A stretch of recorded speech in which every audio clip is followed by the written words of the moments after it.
Muy buenos días, amada iglesia, amada familia. Me place mucho hoy saludar a todos los amigos que se han conectado a esta transmisión. Es un día nuevo, un día diferente que Dios nos regala para alegrarnos en Él, para gozarnos, adorándole y también a poder meditar en su palabra. Y estoy muy agradecida con Dios por este privilegio que me da de compartir hoy con ustedes una palabra que Dios ha puesto en mi corazón. Quiero leer, si usted puede leer allá conmigo también, en Hechos capítulo 17, versículo 16 al 34. Yo voy a leer en la nueva traducción viviente. Usted si puede ubicarse en esa misma, o si no, puede también prestar atención siguiendo la lectura y así también oír esta palabra. La Biblia misma dice que el oír la palabra también nos alimenta y produce fe en nosotros. Y dice así Dios en su palabra: mientras Pablo los esperaba en Atenas, se indignó profundamente al ver la gran al ver la gran cantidad de ídolos que había por toda la ciudad. Iba a la sinagoga para razonar con los judíos y con los gentiles, temerosos de Dios, y hablaba a diario en la plaza pública con todos los que estuvieran allí. También debatió con algunos filósofos epicúreos y estoicos. Cuando les habló acerca de Jesús y de su resurrección, ellos dijeron: ¿qué trata de decir este charlatán con esas ideas raras? Otros decían: parece que predica de unos dioses extranjeros. Entonces lo llevaron al Concilio Supremo de la ciudad. Ven y háblanos sobre esta nueva enseñanza, dijeron. Dices cosas bastante extrañas y queremos saber de qué se trata.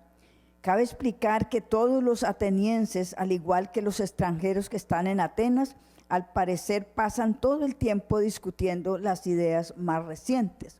Entonces Pablo, de pie ante el concilio, les dirigió las siguientes palabras: hombres de Atenas, veo que ustedes son muy religiosos en todo sentido, porque mientras caminaba observé la gran cantidad de lugares sagrados, y uno de sus altares tenía la siguiente inscripción: a un Dios desconocido. Este Dios a quien usted rinde culto sin conocer es de quien yo les hablo. Él es Dios, el Dios que hizo el mundo y todo lo que hay en él, ya que es el Señor del cielo y de la tierra.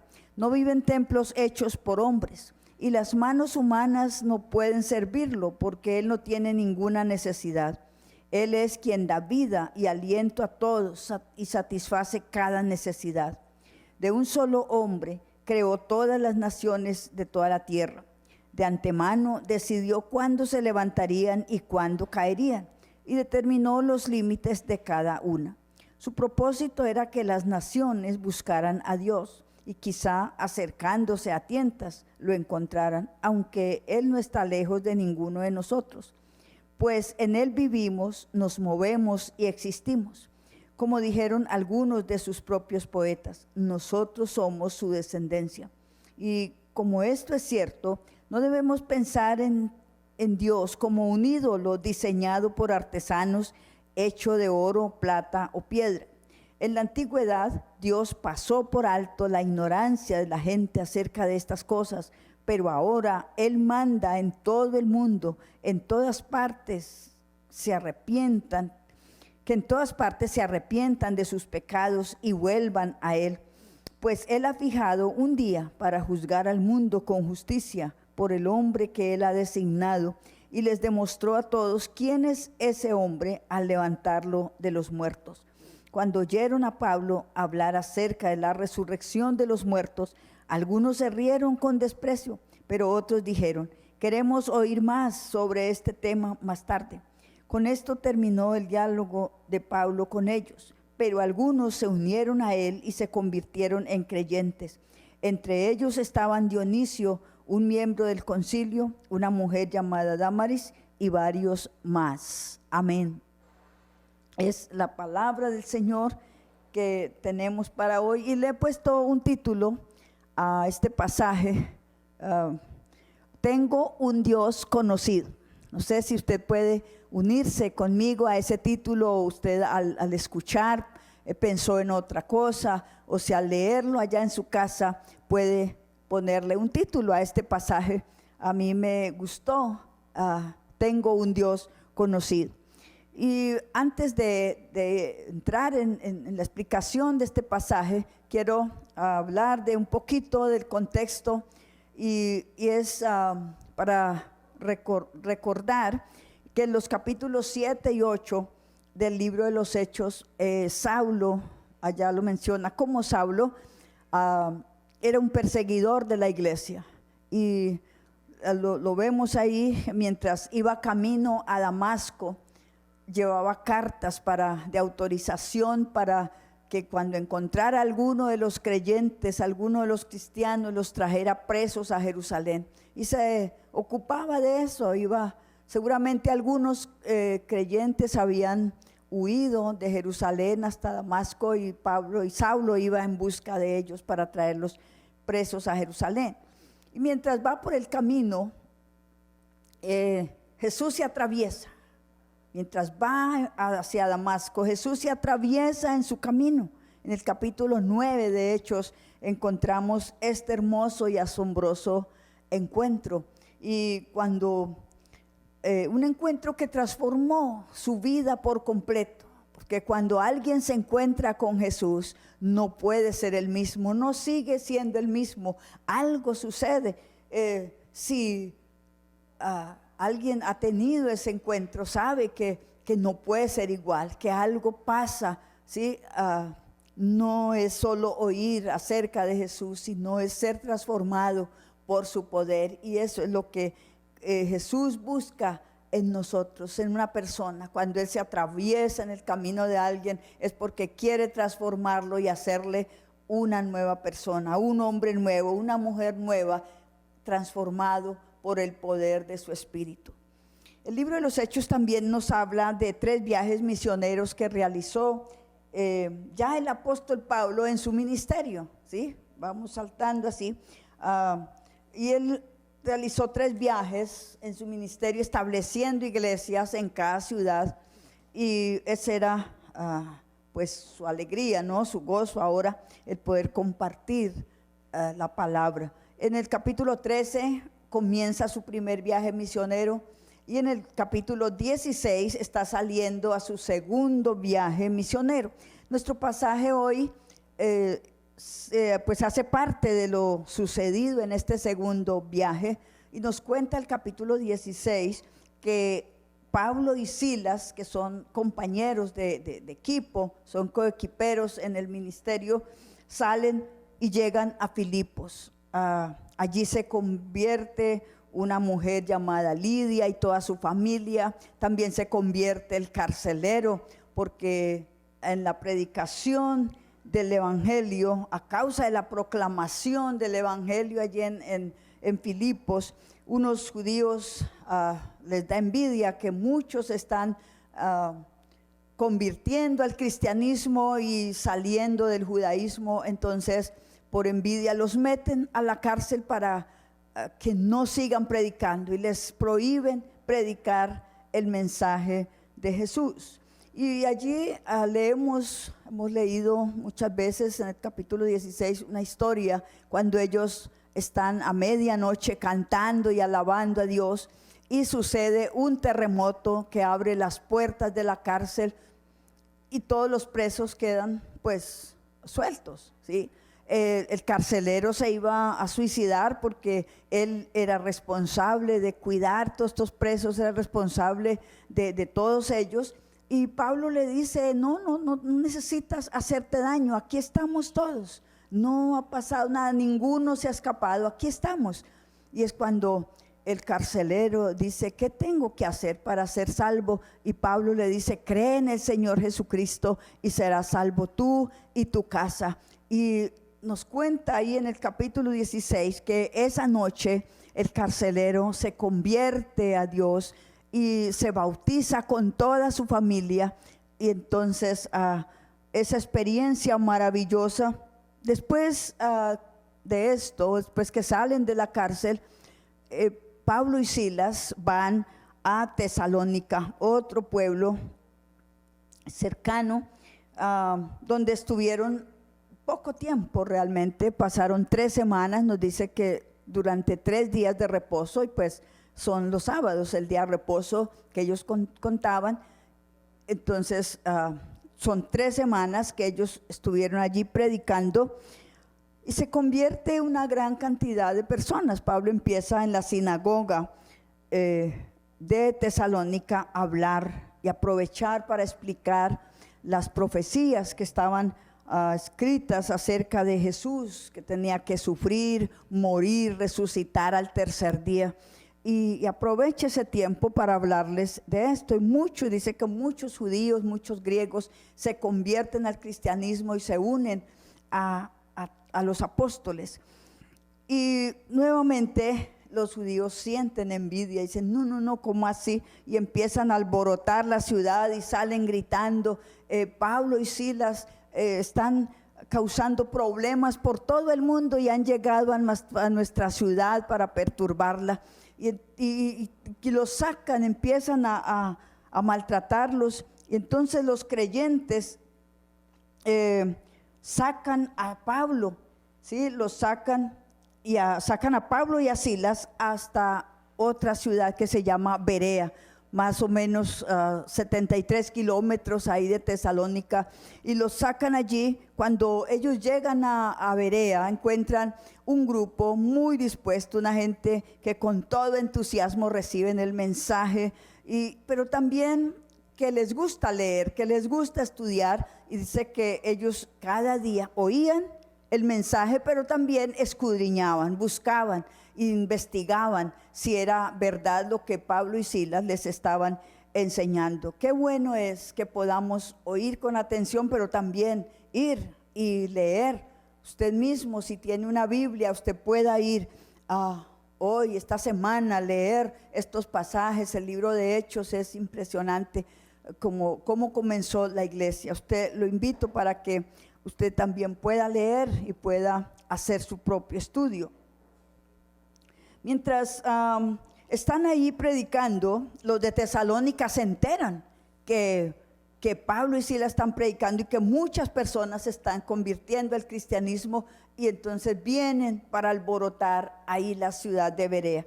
Pero los creyentes enseguida envían a Pablo acompañado de un equipo que lo lleve hasta Atenas, ¿sí? Otra ciudad, y Silas y Timoteo se quedan ahí en Berea terminando el trabajo que estaban haciendo.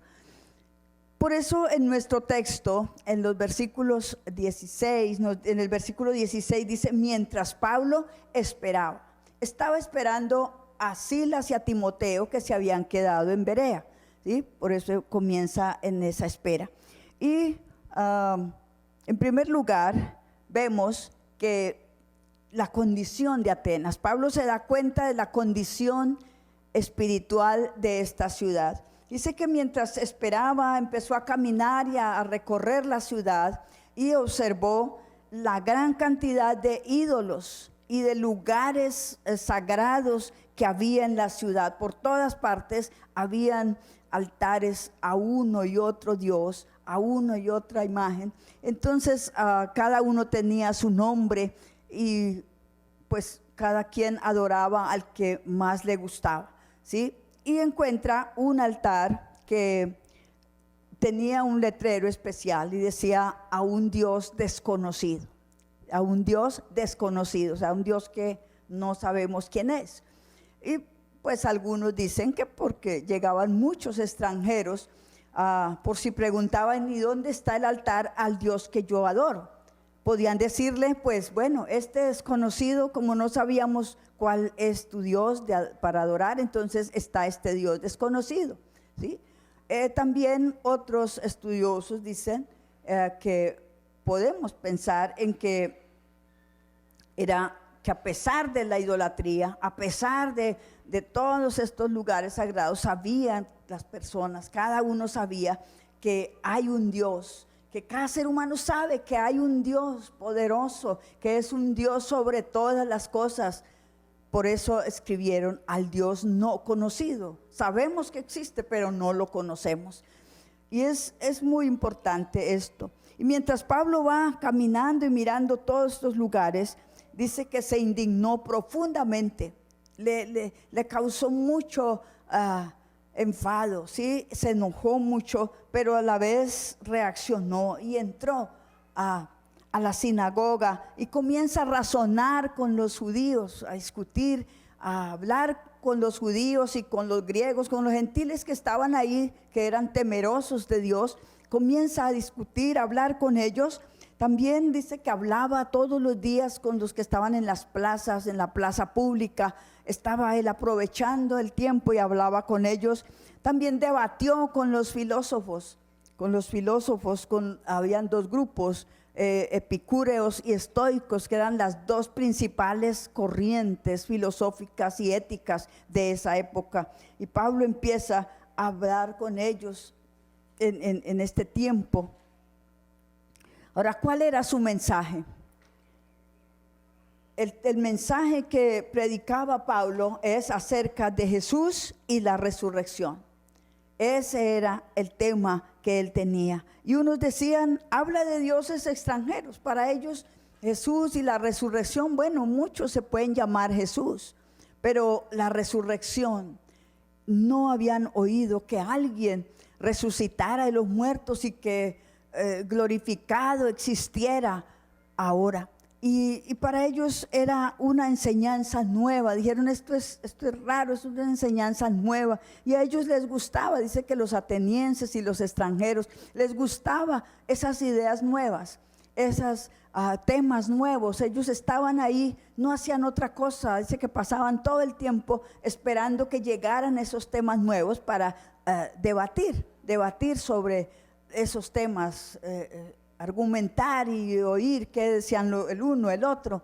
Y entonces cuando Pablo enseña acerca de Jesús y la resurrección, muchos les causó curiosidad, ¿sí? Lo nuevo siempre causa curiosidad, ¿sí? Usted estrena algo, usted cambia algo y causa curiosidad.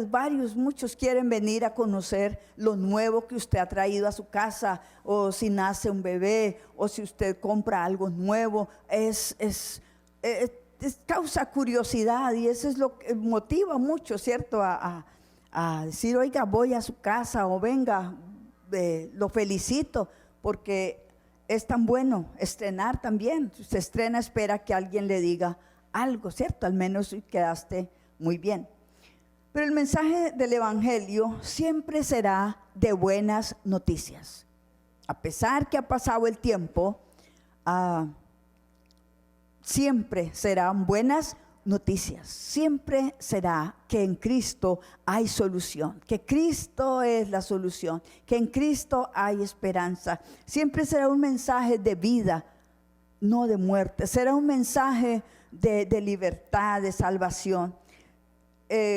Cuando compartimos a alguien, hoy en día las personas, mucha gente está cansada de una religión, y porque quieren conocer algo diferente, porque quieren conocer algo nuevo, que ya están cansados de las malas noticias, de los problemas que los abruman cada momento, ¿sí? Cada día lo están acorralados por sus problemas de una y otra índole, ¿sí?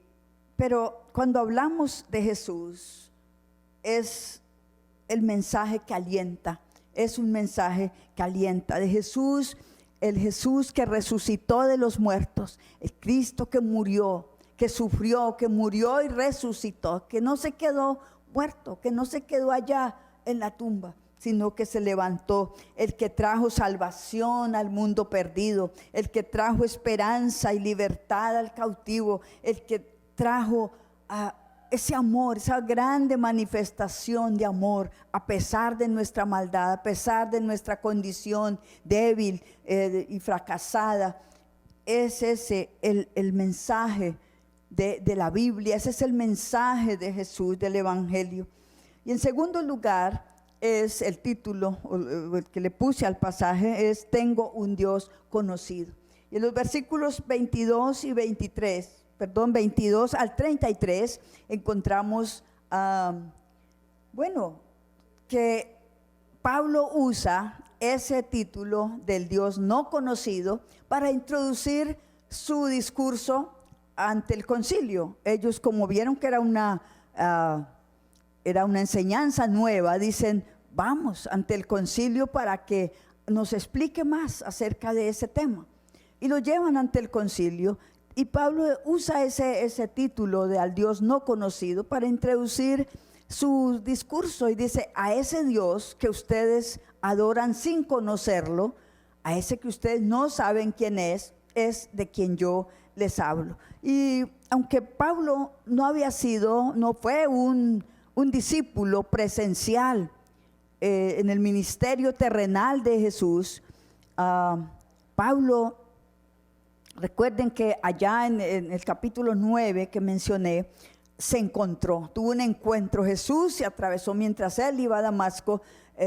Jesús se atraviesa en su camino, y Pablo tiene esa experiencia sobrenatural que le transformó por completo. Entonces ahora puede hablar de un Cristo glorificado, de un Cristo vivo, de un Dios que es vivo, que es todopoderoso, un Dios eterno, que es el creador de todas las cosas, que es el creador del universo, que todo existe por Él y para Él, que Él es el que sustenta todas las cosas con su poder, y que es el creador no solo del universo, de toda la naturaleza, el cielo, la tierra, sino también es el creador de las naciones.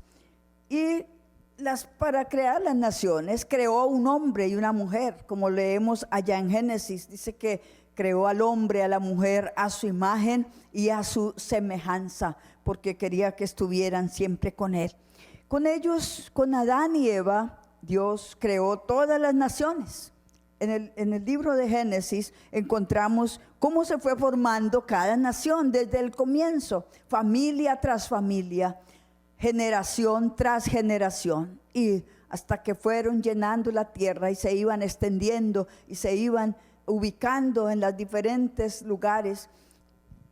Y Dios dice que Él mismo les estableció un límite también, y un tiempo de crecimiento, pero también un tiempo de quedarse quietos. Dice cuándo subirían y cuándo caerían. Él es el que sabe todas las cosas, y entonces estableció esos límites. Pero también todo esto tenía un propósito. Un propósito. ¿Cuál era ese propósito? Y nos dice el versículo 27 que su propósito era que las naciones buscaran a Dios, que se acercaran a Él. El libro de Isaías, el capítulo 53, el versículo 6, dice que todos nosotros nos descarriamos como ovejas, cada cual se apartó por su camino, mas Jehová cargó en él el pecado de todos nosotros. El hombre pecó y escogió sus propios caminos. Cada uno empezó a establecerse y cogió su rumbo, ¿sí? Que escogió sus dioses, escogió el Dios que más le convenía, el Dios que más se adaptaba a su conveniencia, y por ahí se fue. Entonces, pero el propósito de Dios, de que el hombre esté cerca, es un propósito eterno. Así que nuestra maldad no mató el propósito de Dios. Si bien es cierto, el pecado nos alejó de Dios, pero el propósito de Dios siguió siendo el mismo, ¿sí?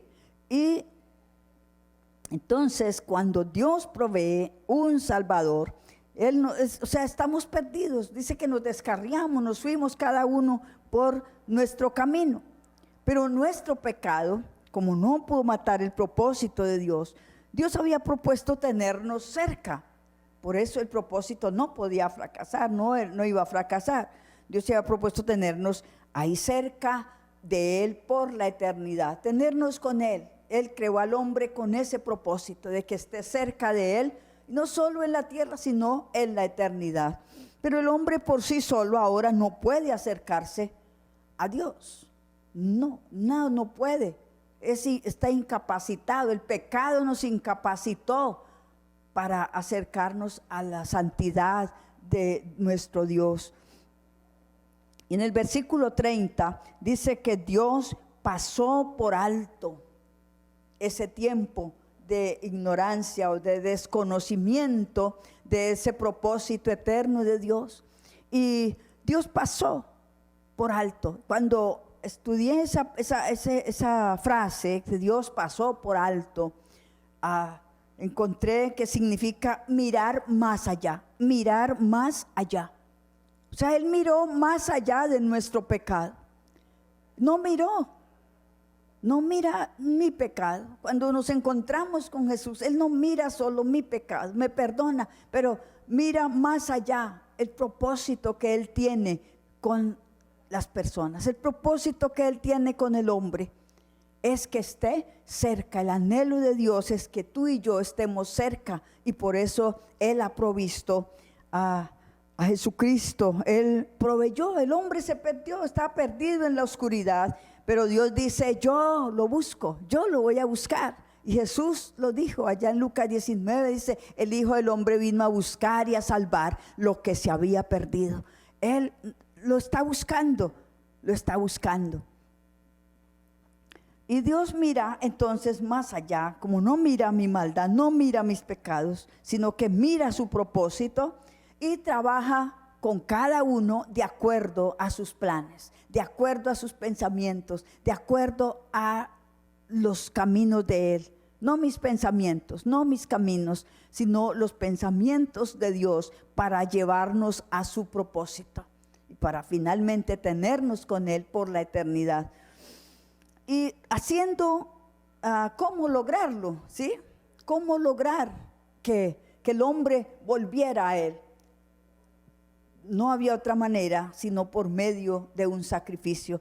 Y entonces Dios hace esa mayor muestra de amor, entregando a su Hijo. Y Romanos 5:8 dice: mas Dios muestra su amor para con nosotros, en que siendo aún pecadores, Cristo murió por nosotros. Es la muestra más grande de amor. Proveyó el medio por el cual el hombre pueda volverse a Dios, ¿sí? Solos no podemos, sino por Jesucristo que se entregó por nuestro pecado, que llevó nuestra maldad. Y entonces, ¿cómo el hombre puede volverse a Dios y acercarse? Bueno, a través de Jesucristo y por medio del arrepentimiento. El arrepentimiento nos acerca a Dios.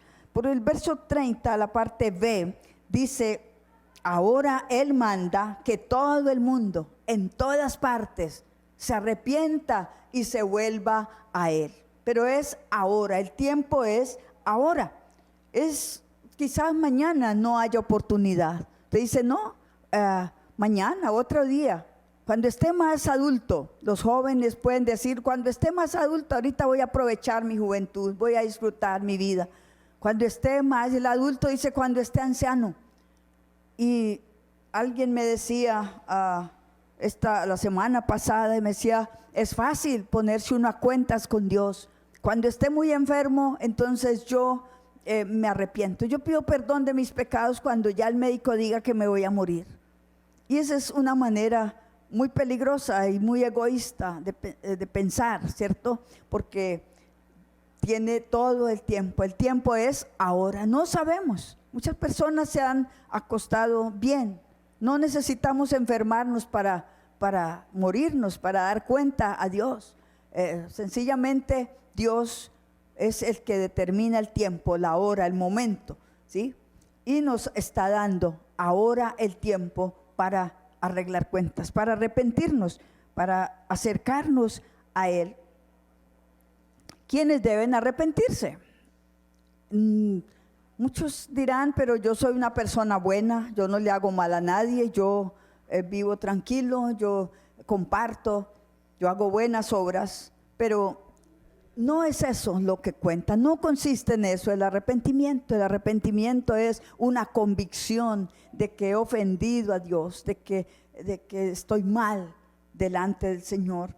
Y la respuesta a esta pregunta es que todos los que cometan pecados deben arrepentirse, ¿sí? Realmente Muchos dirán, pues yo no tengo pecado, pero el solo hecho de sentirse bueno es un pecado, porque Dios dijo que no hay justo ni aún uno. No hay ningún justo, no hay nadie que pueda justificarse por sus propias obras, por sus propios méritos delante de Dios. Y si no, en vano sería el sacrificio de Cristo en la cruz. Y necesitamos acudir a Él, necesitamos acudir al Señor buscando su perdón, que el arrepentimiento trae perdón, restaura la comunión, fortalece mi relación con Dios y con las demás personas, ¿sí? Eso hace el arrepentimiento. Cuando me arrepiento puedo perdonar y puedo restaurar la comunión, puedo fortalecerme, es más fácil relacionarme con las personas que están a mi alrededor.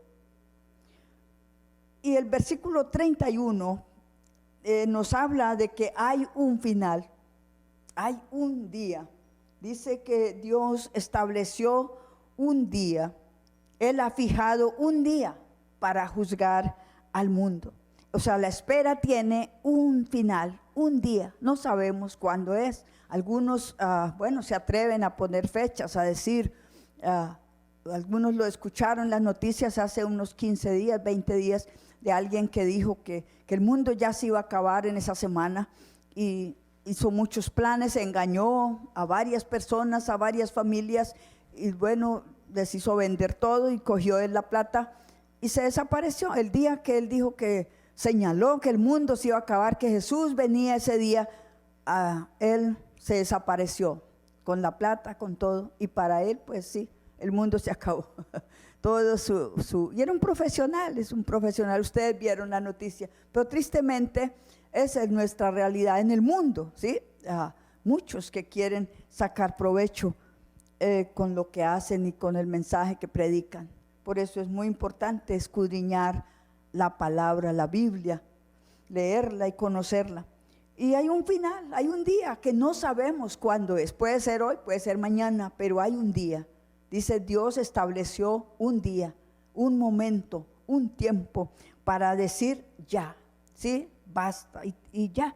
Y juzgar, dice, venir a juzgar al mundo con justicia. Solo Él, y dice por Jesucristo, por el hombre que Él designó para hacer ese juicio, porque es el mismo. Y dice, ¿cómo lo demostró que ese era el que Él había asignado? Él lo demostró levantándolo de los muertos. Muchos líderes habían en el mundo, muchos líderes habían dirigido las naciones, las ciudades, pero habían muerto, murieron, ¿sí? Sus grandes filósofos murieron y sus sepulcros están ahí hasta ahora con sus restos, ¿sí? Así los embalsamaron o ahí están. Pero Jesús, la historia y la Biblia nos dice que Jesús, la tumba estaba vacía. Cuando lo fueron a buscar, Él ya no estaba ahí. Y Pablo sabía, lo vio, lo encontró en ese Cristo glorificado, resucitado, vivo. Y dice, así Dios demostró que ese era el Hijo de Dios, era el Verbo hecho carne, que se hizo, tomó forma de humano, de hombre, para venir a identificarse con nuestra necesidad y poder salvarnos, poder perdonar nuestros pecados. Ese es el Cristo de la Biblia, ese es el mensaje del Evangelio. Y como conclusión, encontramos un resultado que se forman tres grupos. El resultado de todo este discurso, de toda esta predicación de Pablo se forman tres grupos, y es los que se rieron con desprecio. Algunos, después que lo escucharon hablar de la resurrección, de que Cristo estaba vivo, ellos como no pudieron entenderlo, se rieron, se burlaron de él y lo despreciaron. Otro grupo estaba interesado y estaba agradado con su enseñanza. Él dijo, queremos oír más desde el tema. Y otros se convirtieron al cristianismo, se convirtieron en creyentes, en seguidores de Jesús. Por eso, querida familia, amados amigos, iglesia, la invitación es para que usted se identifique con alguno de estos tres grupos. No puede estar en todos. ¿sí? Usted puede identificarse con uno solo, puede ser de los que a usted, no le cause tanto interés. Otros puede que quieran saber más, ¿cierto? Más del tema. Y otros que quieren afirmar su fe en Jesús. Pero esa es la invitación para que cualquiera sea su grupo, usted pueda pedir la dirección del Señor, que Dios, su misericordia esté con su vida, que Dios se revele a su vida, a su corazón, que Dios le permita conocer, que Dios se atraviese en su camino.